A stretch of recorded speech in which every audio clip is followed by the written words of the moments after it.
Ela presumiu que a lealdade de 2 décadas era uma licença para flertar com o perigo, mas descobriu que o respeito não se negocia. Sejam todos muito bem-vindos ao Crônicas da Vida, o seu refúgio para relatos que tocam a alma e transformam perspectivas. Antes de mergulharmos nesta trama de escolhas e consequências, peço que demonstrem seu apoio clicando no botão de curtir e se inscrevendo em nossa comunidade. Seu comentário e compartilhamento são fundamentais para que estas lições alcancem mais corações. Vamos ao relato de hoje. Nossa narrativa se inicia após 20 anos de uma união que eu considerava inabalável. Beatriz, a mulher de 39 anos que me deu 2 filhas e era o centro do meu universo, soltou uma bomba em uma noite comum. Ela pretendia sair com um colega da empresa no dia seguinte.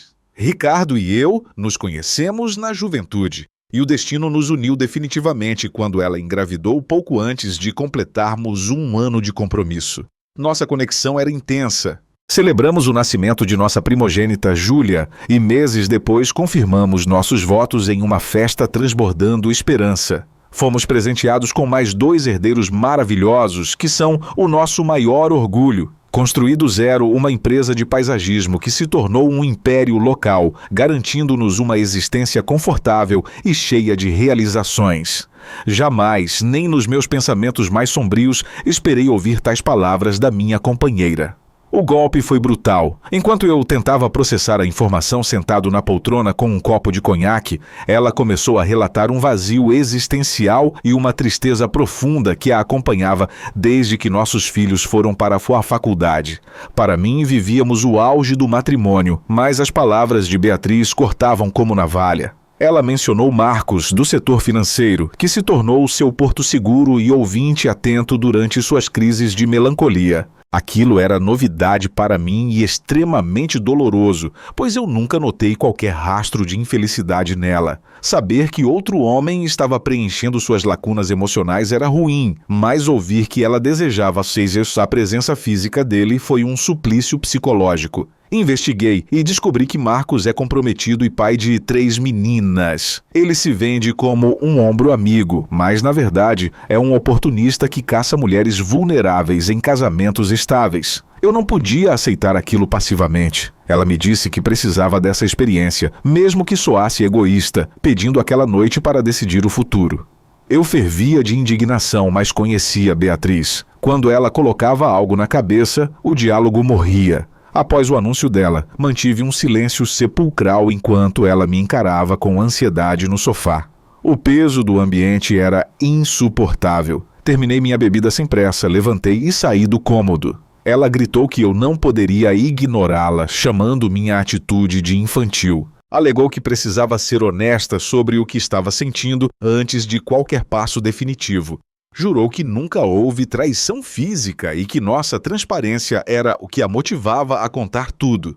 Encarei aquela mulher com um olhar gélido que a fez recuar. Sem dizer uma palavra, fui ao nosso dormitório, arrumei uma mala pequena para 48 horas e saí. Ela me seguiu até a garagem em prantos, implorando para que eu ficasse, dizendo que era apenas um jantar inofensivo.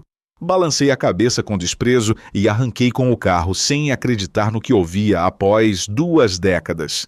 Me instalei em um hotel naquela quinta-feira, blindado contra a dor iminente e decidido a não ser o capacho de ninguém. As tentativas de contato dela foram incessantes, mas respondi apenas uma vez. Voltaria no sábado, após a consumação da traição dela. Sabia que aquilo a destruiria por dentro. No dia seguinte, ordenei que minha assistente filtrasse qualquer tentativa de comunicação e instruí a segurança a barrar sua entrada no edifício que eu mesmo construí com suor. Eu tinha uma estratégia e não retrocederia. Sou um homem de palavra no mundo dos negócios, respeitado pela firmeza e liderança. Em casa, sempre fui o marido gentil e compreensivo, tentando fugir de estereótipos autoritários. Talvez esse tenha sido meu erro. Tratei-a como uma divindade e acabei sendo tratado como um súdito descartável, mas o jogo mudaria agora. Na manhã de sexta, procurei meu irmão, que atua na polícia de elite.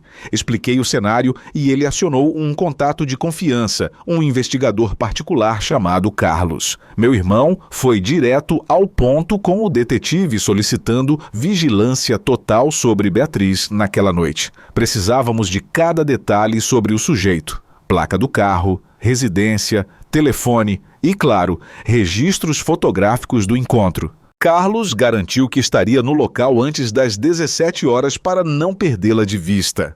Ao desligar, senti que as peças do tabuleiro estavam se movendo a meu favor. Eu estava pronto para desmascarar a farsa sem que ela percebesse o cerco se fechando.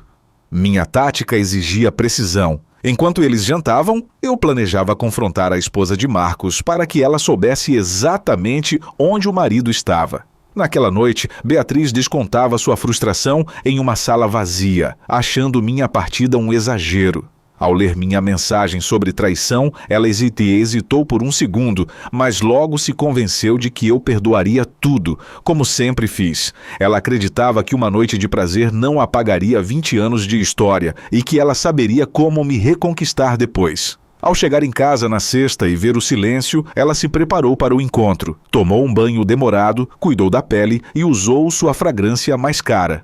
Diante do espelho, ela viu uma mulher sedutora que não mostrava para mim há tempos. Vestiu um traje curto e provocante e, o que mais me doeu saber depois, usou lingeries e cintas ligas que eu havia lhe dado de presente e que ela sempre se recusou a usar, alegando que eram roupas de mulheres vulgares. Aquela lembrança trouxe um remorso passageiro nela, mas o desejo de novidade falou mais alto. Ela se sentia irresistível e ansiava pela validação de Marcos. No fundo, ela sabia que estava cruzando uma linha perigosa, mas confiava na minha benevolência infinita. Decidi dar uma última chance. Liguei para ela pouco antes do encontro, engoli meu orgulho e implorei para que ela desistisse, prometendo ser o homem que ela precisava e corrigir qualquer falha minha. Minha voz falhou e eu chorei ao telefone. Em vez de piedade, ela sentiu uma sensação de poder. Ela me viu como alguém fraco e patético, o que a encorajou ainda mais. Ela disse que me amava, mas que precisava daquela noite para si mesma, minimizando o ato como um simples jantar entre amigos. Ela desligou enquanto eu ainda suplicava, limpou as lágrimas para não estragar a maquiagem e seguiu em frente. No hotel, minha tristeza se transformou em uma fúria gelada. O investigador Carlos já estava posicionado e me enviou as informações em tempo real. Marcos chegou à nossa casa e o detetive registrou tudo. Quando ele entrou, percebeu a hesitação de Beatriz. Ele, um manipulador experiente, usou as palavras certas para desarmar a culpa dela, pintando-me como um marido controlador que não entendia a liberdade feminina. Ele a convenceu de que um jantar não era pecado e que ela merecia aquele momento. Enquanto isso, eu dirigia até a casa de Mariana, a esposa de Marcos. Ela abriu a porta sem entender quem eu era. Fui direto. Seu marido não estava em um jogo de cartas, mas sim em um encontro com a minha esposa. Mariana ficou em choque, tentando defender a integridade de Marcos, mas eu tinha os dados e as provas do investigador. Deixei-a com a dúvida corroendo sua alma e parti. Sábado de manhã, recebi o relatório completo com fotos e vídeos. Não houve sexo, mas houve beijos, carícias ousadas e uma cumplicidade que destruiu qualquer resquício de esperança em meu peito. Ver minha esposa usando para outro o que negou para mim foi o golpe final. A humilhação se transformou em uma decisão definitiva. Beatriz voltou para casa e encontrou minha aliança e um bilhete de despedida sobre a mesa. Ela entrou em pânico, gritando meu nome pela casa vazia. Ao subir as escadas, ela ouviu sons vindos do quarto. Ao abrir a porta, me encontrou com uma mulher muito mais jovem e atraente. O choque dela foi total. Ela gritou, me acusou de traição e saiu em disparada para a casa da irmã Maria. Lá, ela desabou. Tentou convencer a irmã de que seu encontro foi inocente, apenas conversa e dança. Maria, embora quisesse apoiá-la, ligou para mim. Eu expliquei a situação com a frieza de quem já não tinha nada a perder. Disse que não a expulsei, mas que o casamento, como contrato de exclusividade, estava morto. Maria tentou sugerir terapia, mas eu estava irredutível. A dor era o meu novo guia. No domingo, Beatriz estava na cozinha quando cheguei da academia. Ela tentou agir como se pudéssemos consertar tudo.